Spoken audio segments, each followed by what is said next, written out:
This channel is supported by TrueFire. TrueFire is an online library of lessons from some of my favourite players. There's thousands of lessons on there. You can use the promo code JNC40 to get 40% off of any of their courses.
Alright, I hope you're having a good few days. Using the Axe FX 3 to kind of make a hopefully slightly interesting video for you. Fractal basically over the last couple of years have done this thing over the Christmas season where they get loads of pros to kind of give up their tones, and I wanted to sort of do a video kind of talking about some of that stuff because I think it's really tempting because we got such a large amount of choice with modelers often, and also such an amount of flexibility and nowadays power, that you think, right, I want a different preset for every song. I'm going to have a different amp, a different cab for, I'll have a verse amp and cab, I'll have then a pre-chorus amp and cab, and then in the chorus I'm going to go to a different amp and cab again. You maybe have different delays and all this sort of stuff, making things really complicated. What I think, on the whole, pros tend to do, based on looking at these presets and also looking at the presets that have been shared with Helix artists similarly, is that in general it probably makes more sense to keep things pretty simple. Oftentimes people are only using a single amp at a time. Most modelers these days have the capability to run dual amps.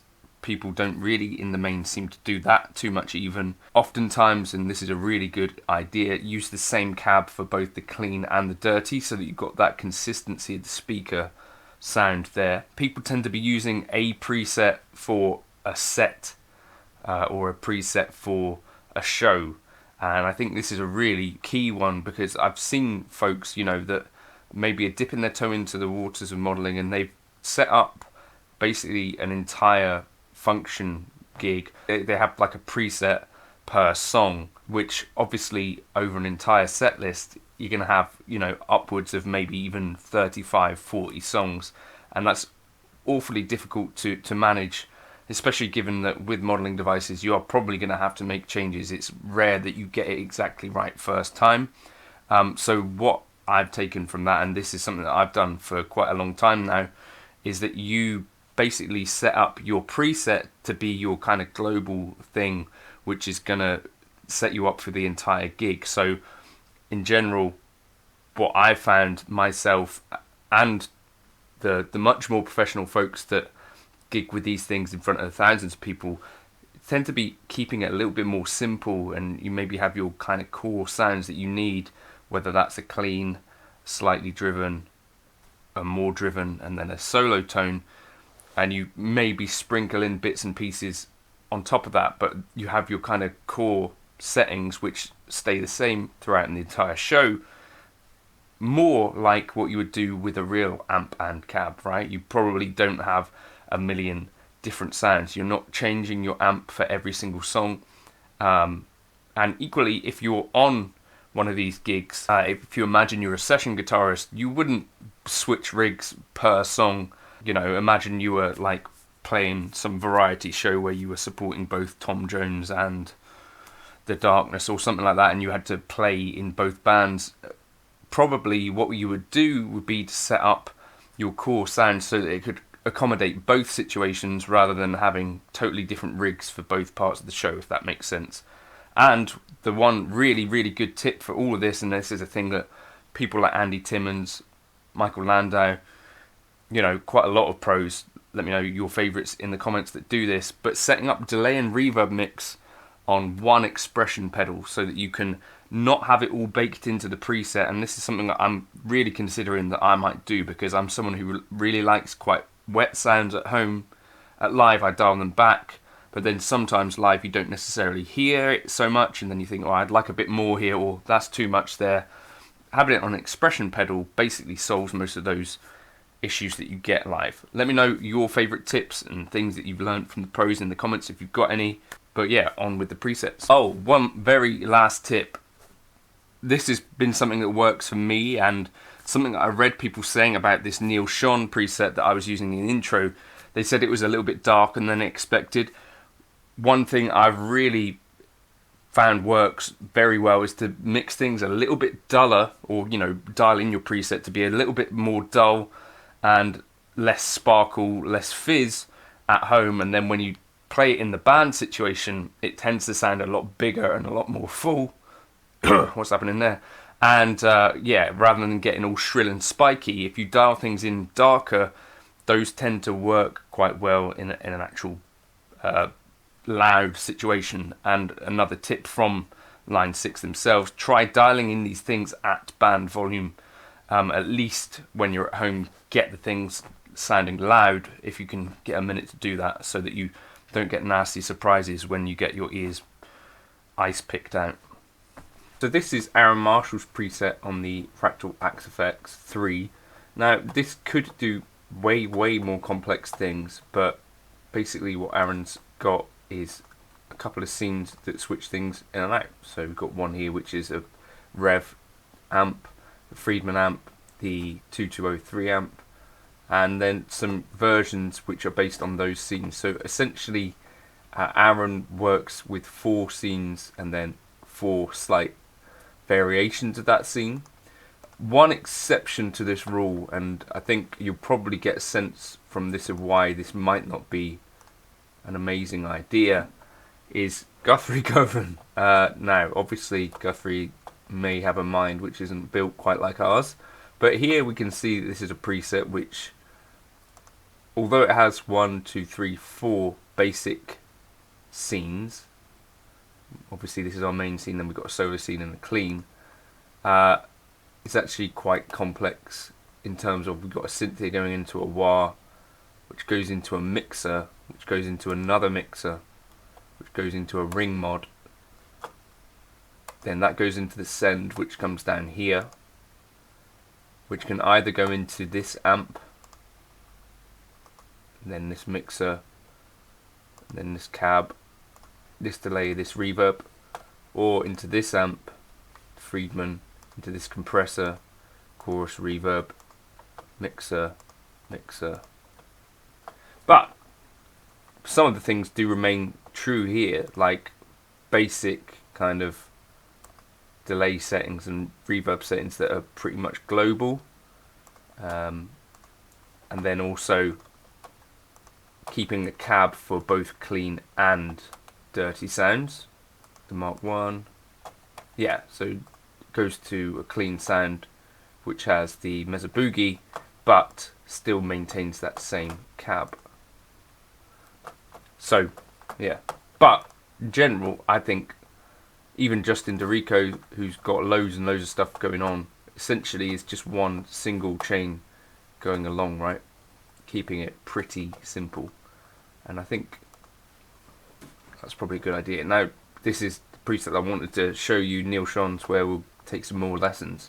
One of the things that I read on forums and stuff like that is around people setting up presets per song, and I personally feel like that's a really complicated way to actually do things, and is probably not ideal, A, for your sound person, B, for your peace of mind, and you know, it's typically not how we do things in the real world if we were not in a modeler. So whilst you could do that in a modeler, I don't necessarily think there are great reasons to do it. So first of all, this is from the Fractal Gift of Tone. This was the last one in the series this year, but obviously guitar player from Journey is playing slightly bigger shows than you or I might be doing our dodgy wedding gigs, but I think that the lessons are kind of here. So first of all, we've got this scene 1, which is here, the JVM Marshall. This is the green, the gain at 1.31, bass at 6, mids at 5.3, treble at 5.95, the depth and presence in the 3s, and the master volume at about 4.3.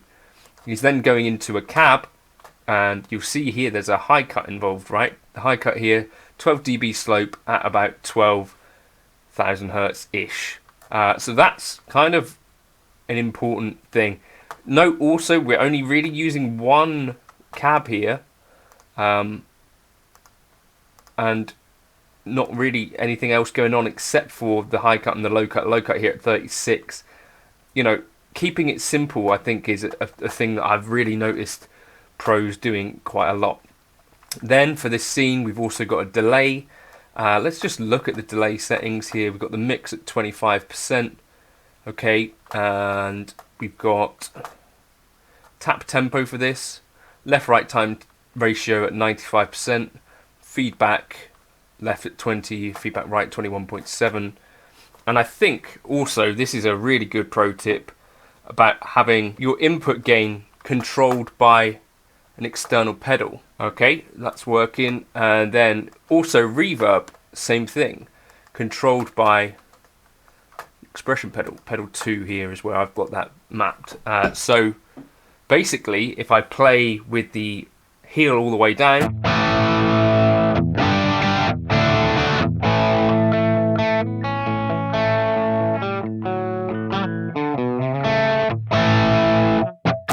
I've got that kind of pretty dry.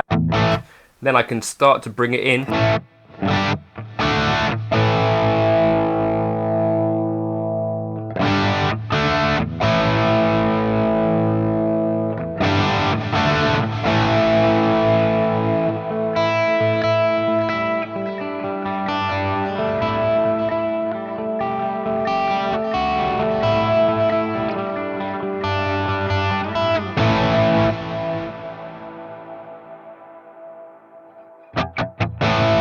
But having the delay and reverb there mapped to your expression pedal instead of just baked in with the mix already set, I think is a great idea, because oftentimes that'll be one of the things that you think on a gig, either this is too drenched in delay reverb or this doesn't have enough. So map it to an expression pedal, and in that way you kind of solve some issues. But that's really quite simple. Amp into cab, into delay, into reverb. Then you have other scenes with different gain settings. So here, we jump over to a different channel, so channel switching here. Keep the cab the same though, I think is what he's doing. And keeping the cab the same between whatever settings you have can be a really good way to basically have it so that things sound relatively consistent. Don't have a different cab necessarily just because you can. Anyway, so we've got the OD1 orange, bass at 4.4, mids at 5.48, treble at 2.97, gain at 4, presence at 2.47, depth at 1.77.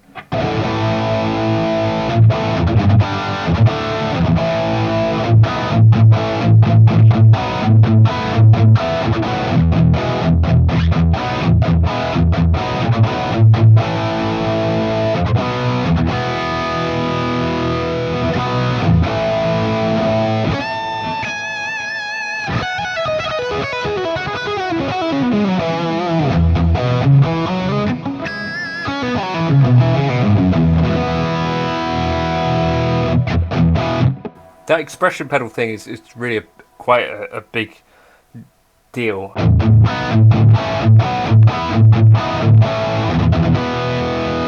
So you definitely need a bit of drive, and you definitely need something a bit cleaner, and then maybe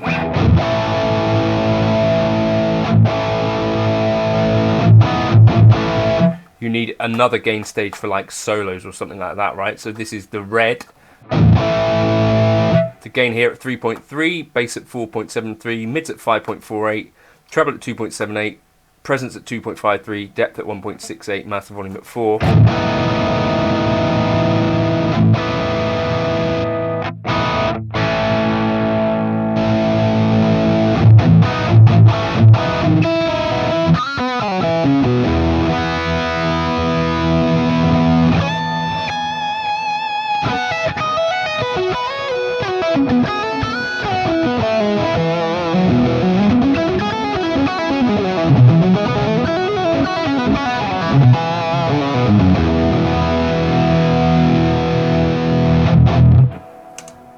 Nice. And then we've got a reverse lead here, which is basically kicking on the fuzz face.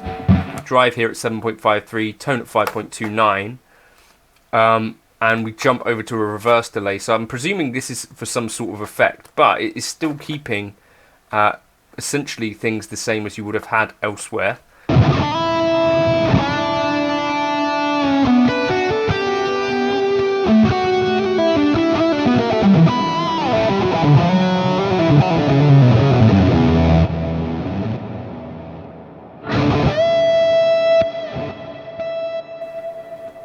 So that's something else. And then I guess the other principles here are being able to turn on or off bits and pieces. So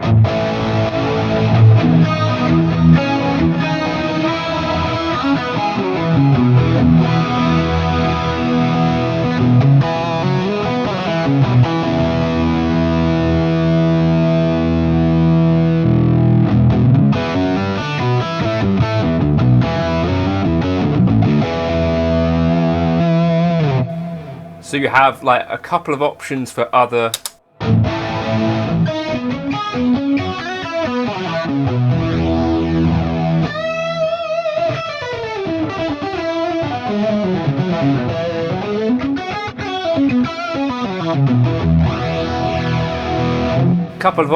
effects.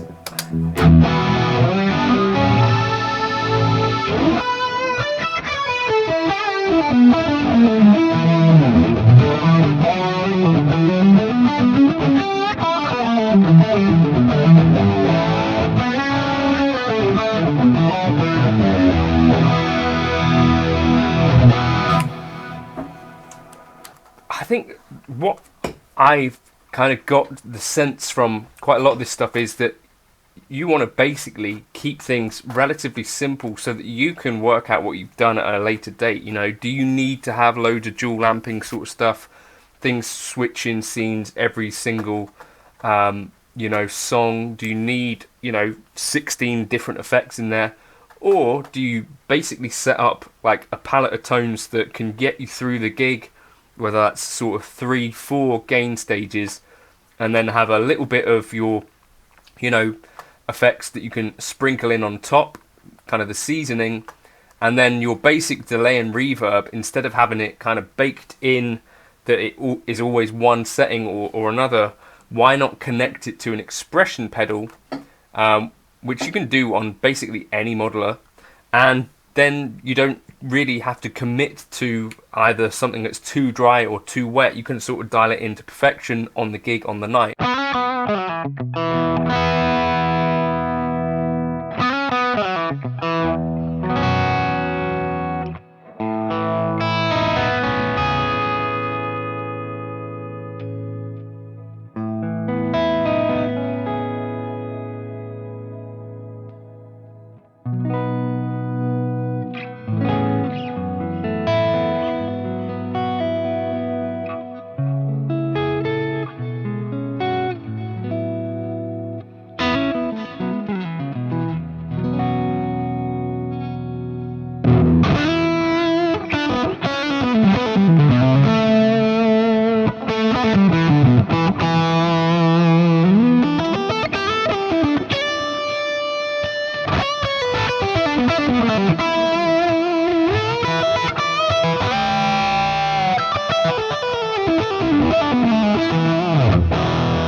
And the other thing I've kind of learned from this, I was kind of just checking out some people's feedback on this. If you dial in things to sound a little bit darker at home with studio monitors, I generally find that when you come to use them live, you actually find them a lot more likely to not need so much tweaking. You know, sometimes if you have all of that bright stuff in there, that can really become overbearing live. So those are just some things that I think are worth you know, picking out of what some pros might do with their modelers live. Don't necessarily think that you need to have a preset for every single song in the set. Consider maybe your delay and reverbs you map to an expression pedal so that you've got more you know, variable control of those, and don't necessarily think that you have to have, you know, a different preset per song. You can probably get through most gigs with one preset. Is the thing I've found throughout my years of playing function gigs. 1 or 2 presets is normally plenty. You know, they're expecting you to sound like you, not you to necessarily sound like every single guitar part on every song that's in the set. They want you to play the parts, but they want the sound to be consistent, is what I think. There are some times when you really want to try and nail a delay part. So for me, one of those is Shut Up and Dance, which has a specific kind of dotted delay feel. And that's one of the specific delays that I keep in my preset. So for me, sometimes I might have 2 delays in my live preset specifically because I know that that song's in the set list. But other than that, I keep things pretty general, and you know, you're selecting from your gain stages what's appropriate for the song. Let me know your thoughts on some of that in the comments if you'd like, and I'll catch you in another video soon.